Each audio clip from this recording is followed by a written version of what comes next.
বোঝা যাচ্ছিল যে অন্তর্বর্তী সরকার এর ভেতরে অন্তত ২টি বা ৩টি গ্রুপে ভাগ হয়ে সরকারটি কাজ করছিল। রাজনৈতিক বিষয়, বিশেষ করে এনসিপিকে রাজনীতিতে সহযোগিতা করা অন্তর্বর্তী সরকারের অন্তত ৩ জন উপদেষ্টার আগ্রহের বিষয় ছিল, যে কি করে একটি তৃতীয় রাজনৈতিক শক্তিকে দাঁড় করানো যায়। করতে গিয়ে তারা অনেকটা বাড়াবাড়ি করেছেন এবং চোখে পড়েছে ৩ জন ছাত্র উপদেষ্টা নেওয়া হয়েছিল এবং তাদের বিভিন্ন রাজনৈতিক কর্মকাণ্ড কনফ্লিক্ট অফ ইন্টারেস্ট সত্ত্বেও সরকারটি মেনে নিচ্ছিল।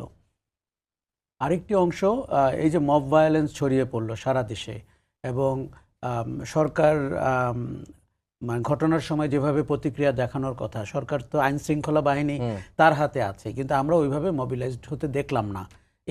এর সাথেও কয়েকজন উপদেষ্টার নাম আমরা তখন শুনছিলাম, যে কারা চায় যে অস্থিতিশীলতা থাকুক, নির্বাচনটি অনিশ্চিত হয়ে যাক কিংবা পিছিয়ে যাক, এবং তাতে কোন রাজনৈতিক গোষ্ঠী বেনিফিটেড হবে। তৃতীয় এবং যেটা সবচেয়ে সিরিয়াস, সেটা হচ্ছে যে অন্তর্বর্তী সরকারের, আপনি জানেন যে ম্যান্ডেট ওই অর্থে ডিফাইন্ড ছিল না, তারা কি করতে পারবেন আর কি করতে পারবেন না। তত্ত্বাবধায়ক সরকারের কিন্তু ৩ মাসের একটা ম্যান্ডেট থাকে, যে উনি রুটিন কাজগুলো করতে পারবেন, মৌলিক কাজগুলোতে হাত দিবেন না। অন্তর্বর্তী সরকার এই সুযোগটি নিয়েছে এবং তারা, আপনি খেয়াল করবেন যে মার্কিন যুক্তরাষ্ট্র, জাপান, চিটাগাং পোর্ট, বাংলাদেশের খুব মৌল ইন্টারেস্টের জায়গাতে তারা হাত দিয়েছে এবং তারা এমনকি বিদায় নেওয়ার ৭২ ঘন্টা আগেও চিটাগাং পোর্টের একটি টার্মিনাল, একটি ডিপি ওয়ার্ল্ডকে দেওয়ার জন্য তৎপরতা চালাচ্ছিলেন এই ব্রিগেডিয়ার শাখাওয়াতি, যিনি এখন ইন্টারভিউতে এই কথা বলছেন। কাজেই আমি বলবো যে উনি ইন্টারভিউতে বলেছেন ভালো কথা, তাতে করে আমরা আরও তদন্ত, আরও জানতে চাই, বুঝতে চাই। দেখুন, কাউকে দোষারোপ করার জন্য না এবং সরকারটির খারাপ দিক খুঁজে বের করার জন্য না, আমাদেরকে যারা শাসন করেন, এমনকি বিএনপি বর্তমানে বাংলাদেশ শাসন করছে, আমি সত্যিই চাই তার প্রতিটি পদক্ষেপ মানুষ যেন মনোযোগের সাথে অবজার্ভ করে, তাতে করে বিএনপির ভালোটাও ঘটতে পারে, খারাপটাও ঘটতে পারে। অন্তর্বর্তী সরকার কি করে সিদ্ধান্ত নিচ্ছিল, কারা তাদের সিদ্ধান্ত নেওয়ার ক্ষেত্রে ভূমিকা রাখছিলেন, এবং তাদের সরকারে যে এই যে বাইরের থেকে এত মানুষ এসে যুক্ত হলো, যাদের কারো কারো আপনার দ্বৈত নাগরিকত্ব রয়েছে, তাদের ২-১জনকে বিএনপিও ধার করেছে এখন। সো এই বিষয়গুলো একজন নাগরিক হিসাবে আমার কৌতূহলের বিষয়।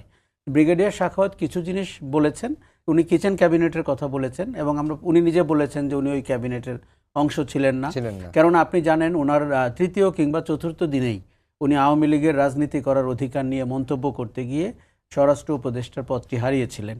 কাজেই এই সরকারটি কেন বিদেশি চুক্তিগুলোর দিকে এত মনোযোগী হয়েছিল এবং এই সরকারটি কেন সবগুলো রাজনৈতিক দলকে লেভেল প্লেইং ফিল্ড দিতে ব্যর্থ হয়েছে। তবে সরকারটির 2টি ভালো দিক হয়েছে আমি বলবো। প্রথম সপ্তাহে সরকারটি ভারতের ব্যাপারে একটি সম্মানজনক অবস্থানের ইঙ্গিত দিয়েছে। আমি বলবো না যে ভারত বিরোধিতার ইঙ্গিত দিয়েছে। আমার দেশকে নিয়ে কথা বলা, ভারতকে বিরোধিতা করা এক হলো না, কিন্তু প্রফেসর ইউনূস শপথ নেওয়ার আগের থেকেই বলেছেন যে বাংলাদেশের ইন্টারেস্টে উনি কথা বলবেন, 7 sister can be at stake. আর বিদায় নেওয়ার সময় এই যে নির্বাচনটি করে যেতে পেরেছেন, এটি আমি সরকারের সফলতা বলবো, এবং নির্বাচনটি যতটা সুষ্ঠু উৎসব মুখর হওয়া দরকার সেটি হয়েছে।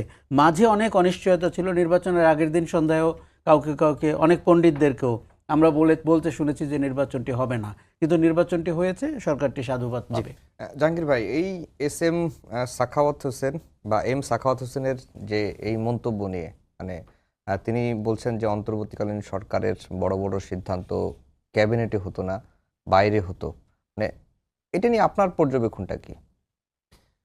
আপনাকে ধন্যবাদ আফজল ভাই, এবং আপনার পাশাপাশি আশরাফ কাসের ভাইকে ধন্যবাদ জানাচ্ছি, আর আমাদের সময় টিভির যারা কলাকুশলীদের ধন্যবাদ জানাচ্ছি। এখন অ্যাকচুয়ালি ভাই যে কথাটা বললেন যে সাখাওয়াত সাহেব আজকে যে বক্তব্যটা দিয়েছেন, এখানে অনেকগুলো জিনিস ইঙ্গিত করে, এবং এই ইঙ্গিতগুলো কিন্তু আমরা আগেও পেয়েছি বা আগেও অনেকভাবে আমরা এগুলো পর্যালোচনা করেছি। বাহিরে অনেক রকম মুখরোচক গল্প এগুলো নিয়ে ছিল, এটা কিন্তু বাস্তবতা। যখনই কোনো সিদ্ধান্ত হয়, দেখা যায় যে ছাত্ররা মাঠে নামতেছে বা ছাত্ররা যে কোনো আন্দোলনে নামতেছে, আবার সেকেন্ডের মধ্যে তারা ফিরে আসতেছে, এবং দেখা গেলো সেখানে কারো কারো নির্দেশনা আছে, সেটা আমরা মিডিয়ার কারণে বা সোশ্যাল মিডিয়ার কারণে আমরা কিন্তু দেখেছি।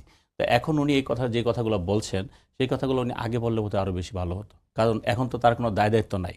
এখন হয়তো দায় দায়িত্ব নাই বলতে আমি মিন করছি, এখন তার কিছু করার নাই, এখন তিনি সেখান থেকে চলে আসছেন। কাজেই এই ব্যাপারগুলো যে একদম অসত্য সেটা আমি মনে করি না। আবার পুরা ঘটনাই যে সত্য সেটাও মনে করি না। আমরা দেখেছি এই যে এনসিপি বা অন্যান্য যে রাজনৈতিক দলগুলো আছে, বিএনপি ব্যতীত সবাইকে এই সরকার সহযোগিতা করার চেষ্টা করেছে।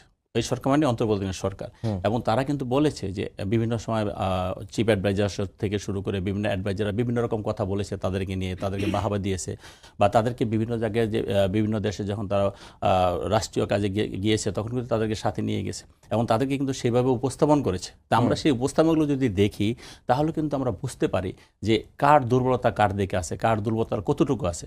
তো এইভাবে দুর্বল থেকে অ্যাকচুয়ালি বাংলাদেশ 20 কোটি মানুষের দেশ। 20 কোটি মানুষের দেশে কেউ যদি মনে করে কাউকে ইনফ্লুয়েন্স করে বা কাউকে কিছু সময় সুযোগ দিয়ে একটি রাজনৈতিক দল দাঁড় করে দিব, এটা আমার মনে হয় যে যারা করে সেটা তারা মনে হয়তো ভুল চিন্তা থেকে করে।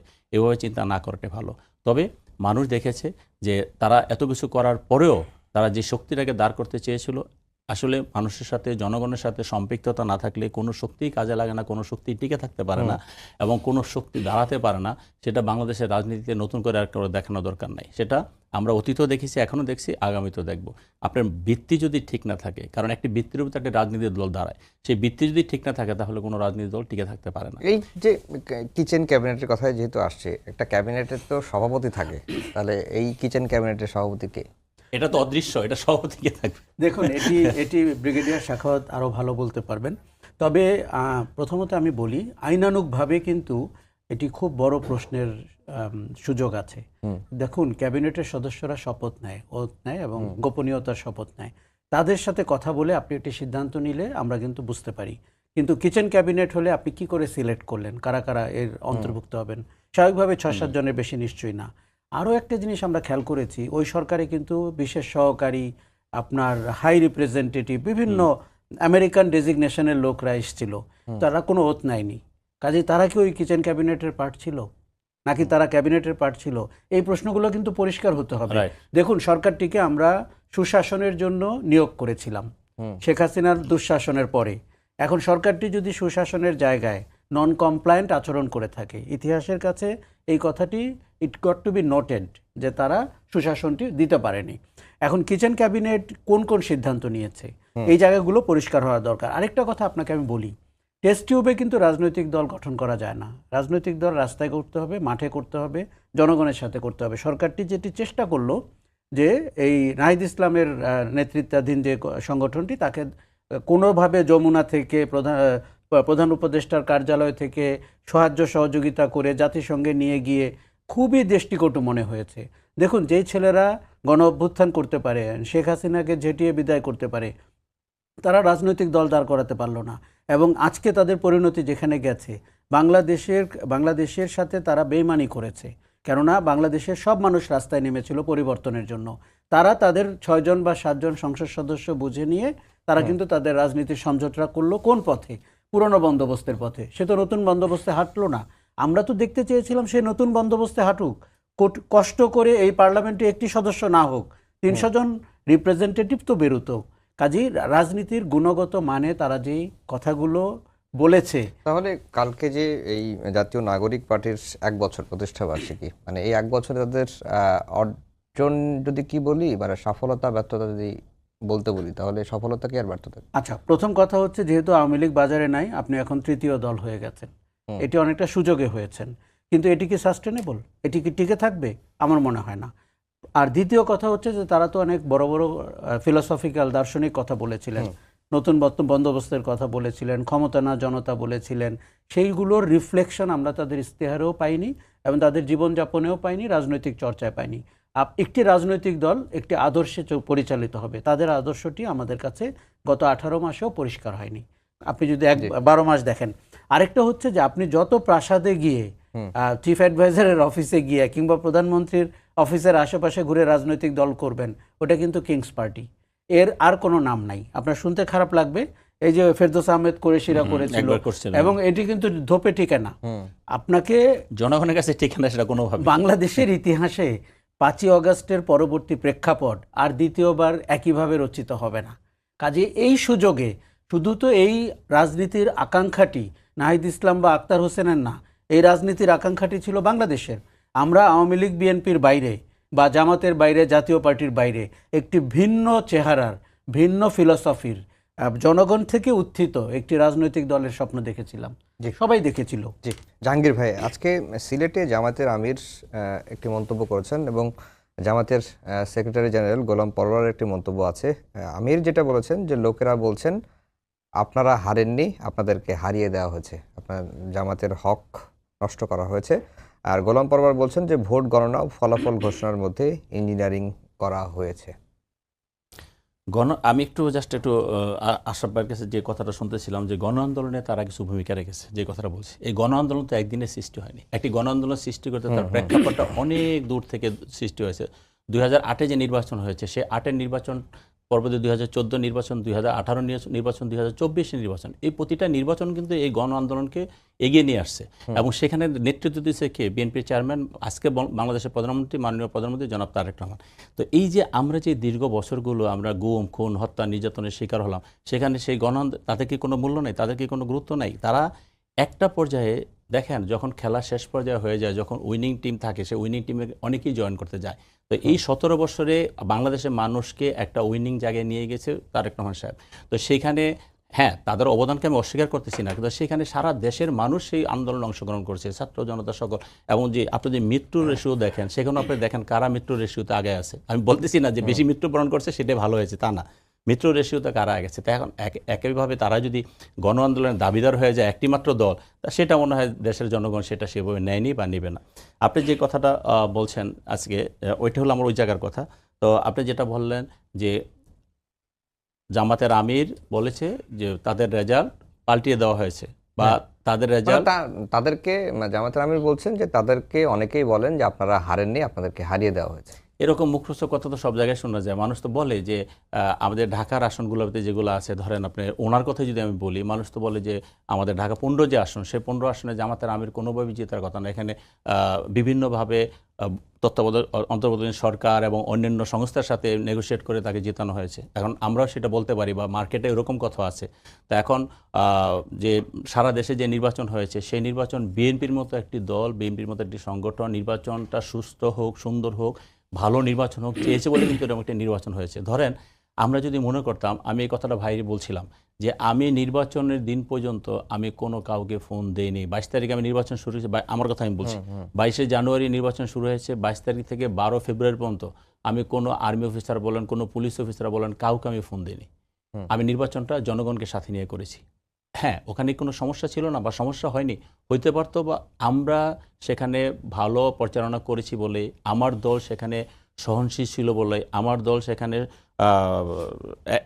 সবাইকে ঐক্যমত রেখেছি বলে কিন্তু সেখানে কোনো ধরনের সমস্যা হয়নি। তো সেই ক্ষেত্রে আমরা যদি মনে করতাম, বা আমি যদি মনে করতাম যে একটা সামনে জাতীয় নির্বাচন, সেই নির্বাচনে আইন শৃঙ্খলা রক্ষাকারী বাহিনীর আমাদের সহায়তা দরকার, তাহলে কিন্তু হয়তো আমি সেটা করতাম। বাট আমি সেটা মনে করিনি। কেন? আমরা জানি জনগণই সকল ক্ষমতার উৎস এবং জনগণ আমাদের পক্ষে আছে, সেই জন্য আমি সেই কাজটা করিনি। পাশাপাশি আপনি দেখেন যে সেখানে অন্যান্য যারা রাজনীতি করেছে বা অন্যান্য যারা নির্বাচন করেছে, তারা কিন্তু অনেক ধরনের কমপ্লেন করেছে, আমাদের বিরুদ্ধে কমপ্লেন করেছে একসঙ্গে। ইভেন আপনি জানেন এনসিপির যে প্রার্থী আরিফুল ইসলাম আদিব ছিল, ওনাকে আমি আমার মিটিংয়ে, যখন রাস্তার পাশ দিয়ে হেঁটে যাচ্ছিল, আমার মিটিংয়ে স্টেজে উঠে আমার মিটিংয়ে বক্তব্য দেওয়া হয়েছে যে তুমি বক্তব্য দাও, তুমি এখানে বক্তব্য দাও। তো আমরা তো সেইভাবে সেই কাজগুলো করেছি। তো সেই কাজগুলো করেছি। আমি যে কথাটা ছিলাম সেটা হলো যে আমরা চেয়েছি বলে একটি সুষ্ঠু নির্বাচন হয়েছে, তা না হলে কিন্তু এরকম সুষ্ঠু নির্বাচন হওয়ার কথা না। দেশের আইন শৃঙ্খলা রক্ষাকারী বাহিনীর সক্ষমতা আপনি জানেন, পুলিশের সক্ষমতা আপনারা জানেন। হ্যাঁ, আর্মি মাঠে ছিল, এটা ঠিক, কিন্তু পুলিশের সক্ষমতা আপনি জানেন। তারপরে কিন্তু একটি সুষ্ঠু নির্বাচন হয়েছে একটি মাত্র কারণ যে আমরা চেয়েছি বলে। কাজেই আমরা যেটা একটা সুন্দর নির্বাচনের জন্য দীর্ঘ 17 বছর মানুষকে ঐক্যবদ্ধ করেছি, আন্দোলন সংগ্রাম করেছি, আমরা জীবন দিয়েছি এতগুলো মানুষ। আমার নিজের নামে 329টা মামলা, আমার 2টা মামলা সাজা হয়েছে, একটি 7 বছর, একটা আড়াই বছর, এবং আড়াই বছর আমি নিজে জেল খেটেছি। এতগুলো কর্মকাণ্ড করেছি 17 বছরে। শুধু কি এই নির্বাচন মামলাগুলোর কি অবস্থা? আমার মামলা, কিছু মামলা গভর্নমেন্ট করেছে, উড্ড করেছে, আর কিছু মামলা এখন আছে, চলতেছে আর কি, চলতেছে, হয়তো শেষ হয়ে যাবে হয়তো। তো মিথ্যা মামলা। তো ধরেন আমরা এতগুলো মানুষ জীবন দিলাম, গুম হইলাম, হত্যার শিকার হলাম, নির্যাতন নিপীড়নের শিকার হলাম, পরিবার নির্যাতন নিপীড়নের শিকার হলো, সেটা কি এদের এই বক্তব্য শোনার জন্য, এই কথা শোনার জন্য? অবশ্যই না। আমরা মাঠ পর্যায়ে কাজ করেছি, মাঠের জনগণ আমাদের পক্ষে ছিল, সেই জন্যই আমাদের এরকম রেজাল্ট দিয়েছে। আমরা তো মনে করি তারা কারচুপি করে, তারা বিভিন্ন রকম মেকানিজম করে, তারা ভোটের রেশিওটা বাড়িয়ে নিয়েছে, যার কারণে তারা প্রথম থেকে পিআর যে একটি কথা বলতেছিল, তারা এরকম একটি চিন্তা করে কিন্তু প্রথম থেকে পিআর পদ্ধতিতে নির্বাচন হোক সেটা তারা চেয়েছিল। কাজেই তাদের আগে থেকে তাদের ভিতরে এরকম দূরভিসন্ধি ছিল বলেই তারা এই ধরনের ঘটনা ঘটাতে চেষ্টা করেছে, বা পিয়ারের ব্যাপারে তারা খুব সিরিয়াস ছিল, যেন পিয়ার না হলে নির্বাচনই করবো না, এরকম বলছে না। কারণটা কি? নিশ্চয়ই একটা ঘটনার পূর্বে যদি সে পরিকল্পনা থাকে, সেই পরিকল্পনা অনুযায়ী সেই ঘটনা ঘটানোর চেষ্টা করে। দেশের জনগণ সেটা মানেনি, পিয়ার পদ্ধতি মানেনি, যার কারণে আমরা নর্মাল ব্যালটে যে নির্বাচন করেছি সেই নির্বাচন নির্বাচিত হয়েছে। এখানে অন্য কোনো কিছু ছিল আছে বলে আমরা মনে করি না, বরঞ্চ তাদের ব্যাপারে অনেক রকম মুখরোচক গল্প শোনা যায় মাঠে।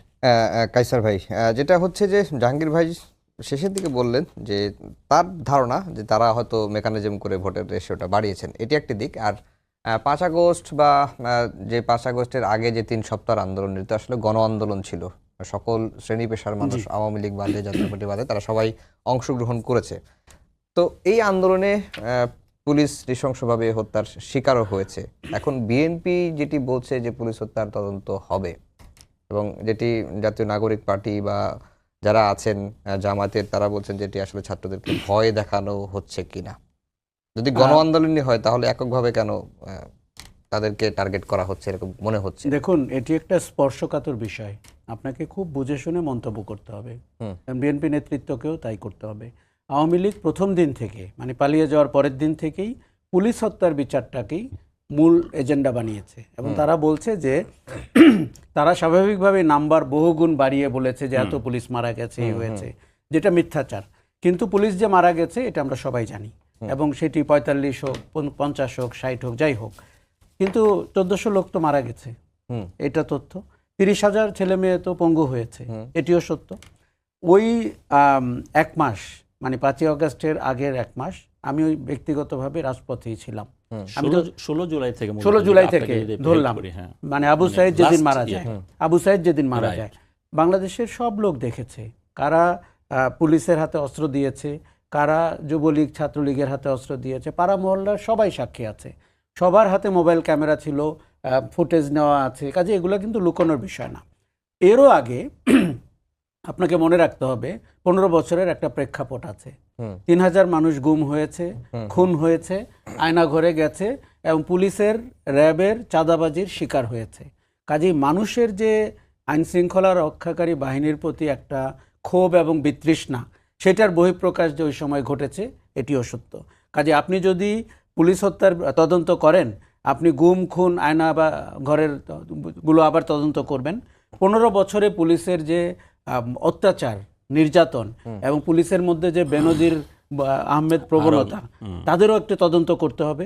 কাজী মির্জা ফখরুল সাহেব যখন এটি বলেছেন, আমার ধারণা আমি কিন্তু তার কথা সমর্থন করি। যে কোনো মানুষের আইনানুগ অধিকার পাওয়ার সুযোগ রয়েছে, সেটি পুলিশ হোক, স্টুডেন্ট হোক, শ্রমিক হোক, সবার। কিন্তু এর পেছনের প্রেক্ষাপটটি আপনি না বললে হঠাৎ করে মনে হবে যে আপনি জুলাই আন্দোলনকে প্রশ্ন করছেন, অথবা পুলিশ খুনের পেছনে আপনি অন্য কোনো দূরভিসন্ধি দেখছেন। ব্যাপারটা তা না। কোনো কোনো জায়গায় দুর্ভাগ্যজনকভাবে, বিশেষ করে সিরাজগঞ্জের একটি ফাঁড়িতে দুর্ভাগ্যজনক ঘটনা ঘটেছে, আমরা সবাই সেটি জানি। কিন্তু আপনি যাত্রাবাড়ি হত্যাকাণ্ডকে দেখেন, বসিলা হত্যাকাণ্ডকে দেখেন, সাভার হত্যাকাণ্ডকে দেখেন, জাহাঙ্গীরনগর বিশ্ববিদ্যালয়ের সামনে শেখ হাসিনা পালিয়ে যাওয়ার পরেও 6 জন হত্যা করা হয়েছে। ভাবেন একবার, শেখ হাসিনা তখন দেশে নাই, এই অবস্থায় পুলিশের আচরণ কোথায় কোথায় ঘটেছে, জীবন্ত মানুষকে পুড়িয়ে দিল। একটা জিনিস আমরা আপনাকে বলি, আজকে জুলাই আগস্টের কিন্তু এতিম, কারণ জুলাই আগস্টের কোনো প্যারেন্ট এখন নাই। ওই যারা জুলাই আগস্টের দাবিদার, তারাও জামাতে ইসলামীর ক্যাম্পে জয়েন করেছে, নির্বাচিত হতে হবে, নিরাপত্তা চেয়েছে। আমি বুঝলাম না নিরাপত্তা মানে কি, তাহলে কোটি কোটি লোকের নিরাপত্তা কে দিবে? আচ্ছা, এখন ঘটনা হচ্ছে জুলাই আগস্টকে নিয়ে বারবার প্রশ্ন করে আপনি আপনার অস্তিত্বকে প্রশ্নের মুখে ফেলা ঠিক হবে না। পুলিশকে সংস্কার করতে গত সরকার, অন্তর্বর্তী সরকার ব্যর্থ হয়েছে। বিএনপিকে খুব কঠোর হস্তে পুলিশকে সংস্কার করতে হবে। পুলিশের এখন পর্যন্ত শোনেন, রাজনৈতিক সরকার আসলেই পুলিশের ভাও শুরু হয়, সে বোঝার চেষ্টা করে সে এখন বগুড়া হবে না ছাত্রদল হবে। এটাই কিন্তু আমাদের কালচার। আপনাকে পুলিশকে পেশাদার জায়গায় আনতে হবে। অতীত যা ঘটেছে সেটা ঘটে গেছে, সেটার দায় পুলিশকেও নিতে হবে। শোনেন, বিপ্লব, অভ্যুত্থান, গণ আন্দোলনে আইন শৃঙ্খলা বাহিনী মারা যাবে না, এটা ইতিহাস কোথাও নাই। নেপালের দিকে তাকান, শ্রীলঙ্কার দিকে তাকান। আচ্ছা, তাদের কি প্রেক্ষাপট রয়েছে 15 বছরের অত্যাচারের? I don't think so. Sheikh Hasina নির্বাচনহীনভাবে রাজনৈতিক কর্মীদেরকে জেলে পুরে 3টি অনির্বাচিত সরকার চালানোর চেষ্টা করেছেন।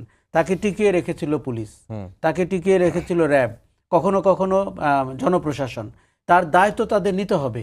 কাজেই হঠাৎ করে কিলিংটাকে বিক্ষিপ্ত ঘটনা ভাবলে হবে না, এর পরম্পরা রয়েছে, প্রেক্ষাপট রয়েছে, কনটেক্সট রয়েছে, সেই জায়গাটিতে দেখতে হবে। পুলিশ যে হাসিনা পালিয়ে যাওয়ার পরেও খুনগুলো করেছে, কিন্তু এখন বিএনপি যে বলছে এটা কি আসলে মানে আপনি যেটা বলছেন যে প্রতিটি অপরাধের বা হত্যারই তদন্ত হওয়া উচিত, মানে সেই মোটিভ নিয়ে বলছে নাকি যেটি জুলাই অভ্যুত্থানকে হুমকি বা জুলাই অভ্যুত্থানের যে সামনের সারির নেতারা জামাতের দিকে গেছে বা আলাদা একটা দল করেছে তাদেরকে একটু বার্তা দেওয়া বা দেখুন, আপনি যদি আইনের শাসনের পক্ষে হন, আপনি তো সব হত্যাকাণ্ডকে প্রশ্ন করতে হবে। বিডিআরে যেটি ঘটেছে পিলখানা হত্যাকাণ্ড, সেটিকেও আপনি আবার করতে হবে, এবং পুলিশ মারা গেছে এটিও করতে পারেন। অধিকতর তদন্ত হতেই পারে। অধিকতর তদন্ত সবসময় হতে পারে, এটা যে কোনো সময় কিন্তু হতে পারে। আপনি ভালো প্রশ্ন করেছেন যে এটি কি আসলে অভ্যুত্থানকারীদের যারা রাজনৈতিক শক্তি হয়েছে তাদেরকে একটু ভয় দেখানোর জন্য কিনা, নাকি এটি তদন্তের স্বার্থে, এটি সময় বলে দিতে পারবে। এখন আপনি তদন্তটি যদি পেশাদারি কায়দায় করতে চান, আমরা কিন্তু এটিও জানতে চাই, কারণ ইতিহাসে এটি লিপিবদ্ধ থাকা উচিত যে অনাচার করলে পুলিশের পরিণতি কি হয়। দেখুন, এই 5 বছর পুলিশ যদি এই ধরনের অপকর্মে লিপ্ত হয়, নিশ্চয়ই কোনো একদিন তার ঘটনাও ঘটবে। কাজে এটা আমরা লিপিবদ্ধ রাখতে চাই, কিন্তু প্রতিপক্ষকে ঘায়াল করতে গিয়ে তাহলে আপনি অধ্যাদেশটার কি হবে, দায় মুক্তির এটা? না, এখন অন্তর্বর্তী সরকারের অধ্যাদেশগুলো তো প্রশ্নের মুখে। আচ্ছা, কারণ এই অধ্যাদেশগুলো যদি জাতীয় সংসদে বিএনপি সরকার ওইভাবে সবগুলোকে পাশ না করে, তারা তো বলছে তারা খতিয়ে দেখে দেখে করবে, মানে ওটা পাস না করলেই তো তদন্তের বিষয়টা চলে open হয়ে আসবে। যাবে। যদিও দায় মুক্তির একটি বিধান কিন্তু রয়েছে। আরেকটা জিনিস মনে রাখতে হবে, জুলাই আগস্টের সাথে শুধুমাত্র তরুণদের রাজনৈতিক শক্তি না, অন্তর্বর্তী সরকার জড়িত, বিএনপি সরকার জড়িত, সবাই জড়িত। কিন্তু দেখুন, ওই সময়ে এই 4-5 জন তরুণ বা 10 জন বা 100 জন বাংলাদেশকে হয়তো ডাক দিয়েছে, কিন্তু কোটি কোটি মানুষ তো নেমেছিল, তার পক্ষে যতটা সম্ভব সেটা করেছে। আশরাফ কাসার ভাই, আমরা একেবারে শেষের দিকে চলে আসছি। এটা যেই প্রশ্নটা আসছে যে তদন্তের কথা যে বলা হচ্ছে, এটা কি আসলে কি ভয় দেখানোর জন্যই কিনা? না, এটা আমার মনে হয় যারা বলছে যে ভয় দেখানোর জন্য, এটা আমার মনে হয় ঠিক না। কারণ প্রতিটা জিনিসের একটা অধিকতর তদন্ত তো হয়ে শেষ, আর এই মামলাগুলো সিল করে দেওয়া হয়নি যে শেষ হয়ে গেছে। সব মামলা কিন্তু এখনো চার্জশিটও হয় নাই। তো সব মামলা যে চার্জশিট হয় নাই, যেগুলো চার্জশিট হয়েছে সেগুলো যদি ধরেন আপনি, আমি ধরে নিলাম যে কোনো কারণে একদম ইম্পর্টেন্ট যে খুব প্রয়োজনীয় আসামি ওখানে বাদ পড়েছে, যে কোনোভাবেই হোক বাদ পড়েছে, এখন তাকে কি বিচার আওতায় আনতে হবে না? যদি বিচার